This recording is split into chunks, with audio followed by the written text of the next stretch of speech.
et bienvenue sur les Disciples TV, cette chaîne qui partage avec vous les enseignements, les méditations et tout ce que le Seigneur met à cœur de pouvoir partager avec vous.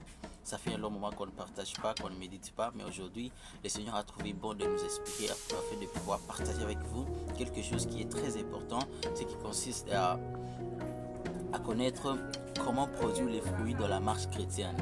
Étant enfant de Dieu, quand on est né de nouveau, comment nous pouvons produire des fruits dans notre marche chrétienne avec le Seigneur. Et aujourd'hui, vraiment, j'ai des buts, j'ai des vérités, des choses qu'on va chaque fois lire et pouvoir expliquer selon ce que le Seigneur va bien nous orienter. Les premiers buts, nous allons d'abord voir les buts dédiés. C'est quoi? Les buts dédiés quand nous sommes devenus enfants de Dieu, quand nous sommes sauvés, en fait, on a reçu Christ dans notre vie. Qu'est-ce que Dieu vise? Qu'est-ce que Dieu vise à nous appeler à devenir vers lui? Qu'est-ce qu'il vise en fait? Et même quand Dieu investit son esprit en nous, qu'est-ce qu'il vise? Son but est de faire quoi? Premièrement, le but de Dieu n'est pas qu'on dise et connaît ses enfants, mais son but c'est de voir ce qu'il veut se produire en nous, le fruit de son esprit. Quand Dieu investit son esprit sur nous, son but n'est pas qu'on dise qu'on a le Saint-Esprit ou bien qu'on dise qu'on est enfant de Dieu. Mais son but, c'est de voir ce qu'il a investi en nous là, c'est puis se développer. Parce que même dans une famille, le papa ne veut pas seulement qu'on dise que c'est son enfant.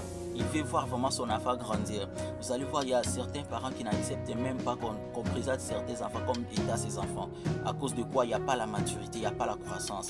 Mais un enfant qui mûrit, qui est en train de croître, son père est même fier de lui. Et le but de Dieu, c'est de voir l'esprit qu'il a sémé en nous puisse se développer. Deuxième but, c'est le but de tout enfant de Dieu. Maintenant, ça devient nous maintenant. Car étant enfant de Dieu, notre but n'est pas de se dire que je suis enfant de Dieu, mais de manifester la vie chrétienne et produire le fruit de cette sémence du Saint-Esprit. Vous voyez ça? Le but pour nous qui disons que nous sommes enfants de Dieu, ce n'est pas de dire qu'on est enfant de Dieu. Et Dieu ne vise même pas ça. Et ce n'est même pas ça ce qu'on doit dire. Mais ce qui est en nous, ce qui importe en nous, c'est de pouvoir manifester notre caractère comme étant enfant de Dieu, marcher et vivre selon ce que la parole de Dieu nous dit. Il y a encore une vérité, je vous ai dit qu'on aura des buts, des vérités et des versets bibliques à lire. On va voir la première vérité. Quand on est de nouveau, Dieu dispose le Saint-Esprit pour que nous puissions bien discerner ce qui est sa volonté et de nous aider à nous différencier d'avec les siècles présents, comme il est écrit dans Romains 12, 2. Vous voyez ça? Quand Dieu investit son esprit en nous, ce n'est pas pour qu'on puisse les gaspiller. Mais quand il investit son esprit en nous, c'est parce qu'il veut qu'on puisse connaître la vérité, qu'on puisse discerner les temps, qu'on puisse discerner les choses et qu'on puisse se comporter d'une manière qui nous qualifie aux enfants de Dieu et qui fait la différence plutôt entre ceux qui le servent et ceux qui ne le servent pas. Vous voyez ça, c'est très important de retenir ça. Et que quand Dieu investit son esprit, c'est pour que nous puissions discerner. Écoutez ce que Romains 12 dit. Ne vous conformez pas au siècle présent, mais soyez transformés par le renouvellement de l'intelligence afin que vous discerniez quelle est la volonté de Dieu, ce qui est bon, agréable et parfait. C'est-à-dire que Romain montre que quand nous avons le Saint-Esprit à nous, nous ne devons pas nous conformer au siècle présent. Mais ce qui va faire la différence entre nous et ce qui va nous montrer qu'il ne faut pas agir ça, nous ne devons pas faire ça, nous ne devons pas nous conformer au siècle présent, c'est quand nous avons le Saint-Esprit en nous. Mais bien, le Saint-Esprit, quand nous l'avons à l'intérieur de nous, ce n'est pas pour le spectacle ou quoi que ce soit, mais aussi ça vise la maturité. Mais le Saint-Esprit demande aussi d'être nourri. Ouais.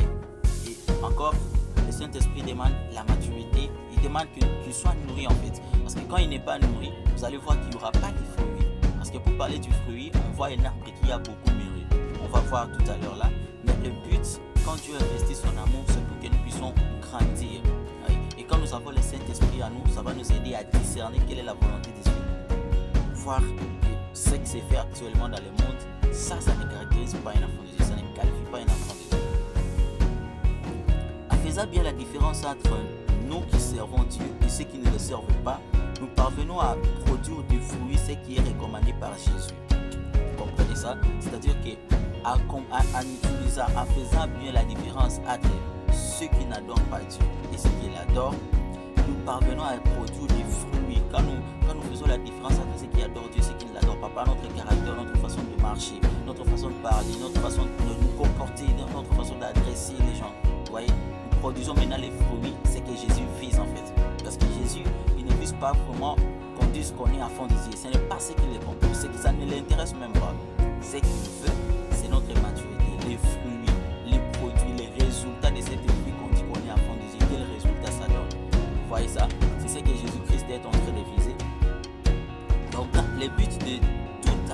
pas d'exister, mais de produire ses fruits. Vous voyez ça? Le but de tout arbre n'est pas d'exister. C'est de produire des fruits. C'est pourquoi Jésus, quand il passait avec les disciples, il a vu un figuier et puis qui n'avait pas de fruits, il a maudit ça. Parce que pour lui, le but ce n'est pas d'exister. Tu ne produis pas de fruits. Pourquoi tu existes? C'est pourquoi il a dit même que tout arbre qui ne produit pas de fruits sera coupé et mis au feu. Pour dire que, étant enfant, tout celui qui se dit qu'il est enfant de Dieu, mais qui ne produit pas les œuvres, qui ne produit pas de fruits, il sera coupé, il sera déraciné et jeté au feu. Mais comment produire? Parce qu'on parle de comment produire le fruit dans la marche chrétienne.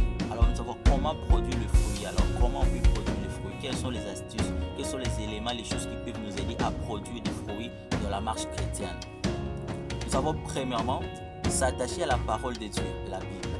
Et le fruit sont les bonnes œuvres que nous produisons étant enfants de Dieu. Et la Bible est le meilleur outil qui nous aide à bien nous conduire. Vous voyez ça? Parce que le fruit, ce sont les œuvres, les œuvres que nous manifestons. Mais étant enfant de Dieu, tu ne peux pas manifester les bonnes œuvres quand tu es loin de la Bible. Parce que la Bible est la base. La Bible est la base. Quand nous nous attachons à la Bible, nous nous attachons à la parole de Dieu qui est la Bible, c'est là que nous commençons à manifester la vie chrétienne. Parce que c'est là-dedans que se trouve comment nous pouvons nous comporter, comment nous pouvons vivre dans la société, dans notre vie, à l'intérieur de nous, comment nous pouvons nous comporter.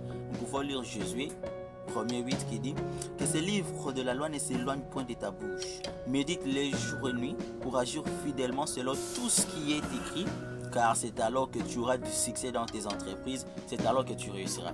Ce passage nous montre que on ne doit pas se débarrasser de la Bible en fait. Parce que comme vous voyez ces livres de la loi, on parle bien de la Bible.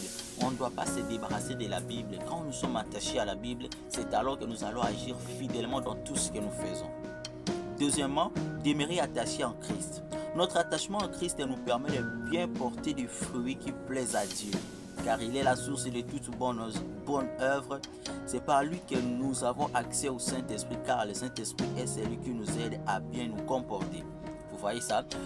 C'est nous attacher à Christ. Quand nous sommes attachés, demeurer attachés à Christ, quand nous demeurons dans l'attachement avec Christ, c'est là que nous allons commencer à produire des fruits. Nous aurons accès au Saint-Esprit, parce que c'est le Saint-Esprit qui nous aide à comment bien nous conduire. C'est le Saint-Esprit qui nous montre le chemin.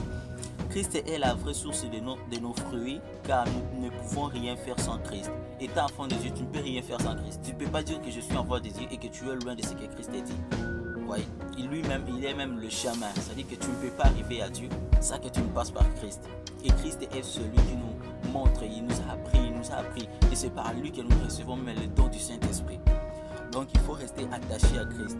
Il dit, nous avons Jean 15 plutôt, 4 à 5 qui dit, demeurez en moi et je demeurerai en vous, comme le serment ne peut de lui-même porter du fruit s'il ne demeure attaché au cep.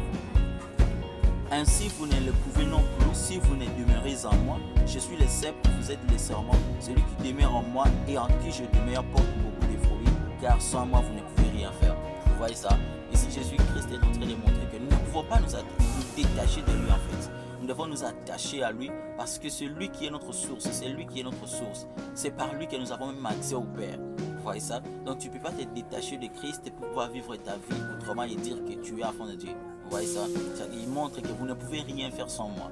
C'est-à-dire que quand on est attaché à lui, on est attaché à sa parole, à ses enseignements, à tout ce qu'il a dit, en obéissant aux ordres qu'il a donnés, c'est là que nous allons parvenir à la vie et nous allons produire vraiment du fruit.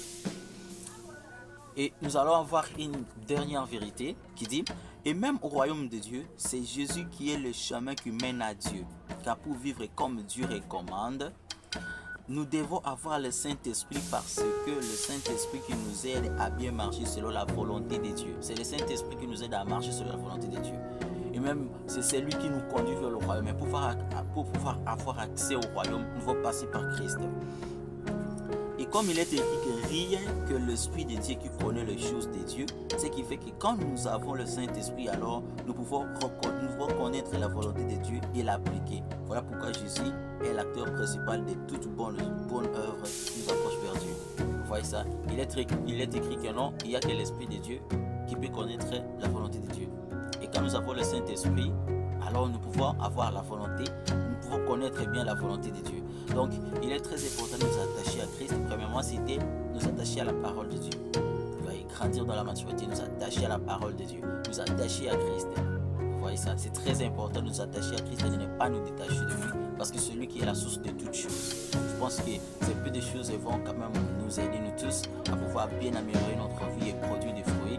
Parce que, quand vous voyez, Jésus-Christ parler du fruit de l'esprit, parce qu'il y a tout un processus de l'encadrement, du caractère, de la vie que vous vivez, qui va pouvoir produire des fruits dans la marche chrétienne.